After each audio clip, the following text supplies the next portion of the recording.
Ses détracteurs l'accusent d'antisémitisme. Le spectacle que Dieudonné devait donner demain à Paris a été annulé par l'Olympia. La direction de la salle de spectacle estime n'avoir pas les moyens de garantir la sécurité du public, mais Dieudonné a décidé de contre-attaquer.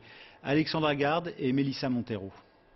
A priori, ce n'est ni un sketch, ni une plaisanterie, car Dieudonné ne rit plus. La situation a un air de déjà-vu. Quand l'humoriste doit se produire dans une grande ville, c'est parfois au tribunal de le décider.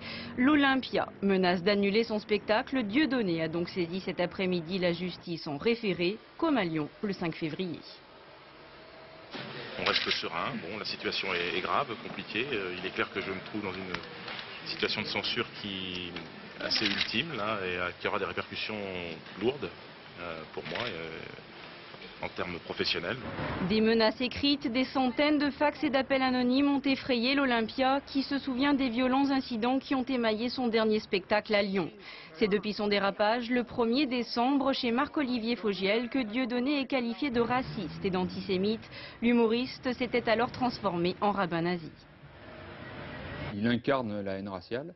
Et la démocratie doit se protéger. Je crois que ce qui s'est passé avec l'interdiction et la décision courageuse de l'Olympia, c'est une grande victoire pour la démocratie. Ces dernières semaines, de nombreuses représentations ont déjà été annulées à Voiron, Roanne, Deauville, Aix-les-Bains. Un collectif de soutien à Dieudonné s'est alors créé. On veut le priver de son métier. Donc il faut le défendre. C'est un bouffon, c'est un comique, il nous fait rigoler et il a le droit de travailler comme tous les autres. Bon. Donc nous le défendons, pour l'heure c'est l'urgence.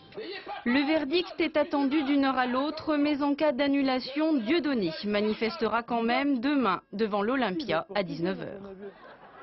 Et à l'instant justement, le juge des référés a confirmé l'annulation de ce spectacle.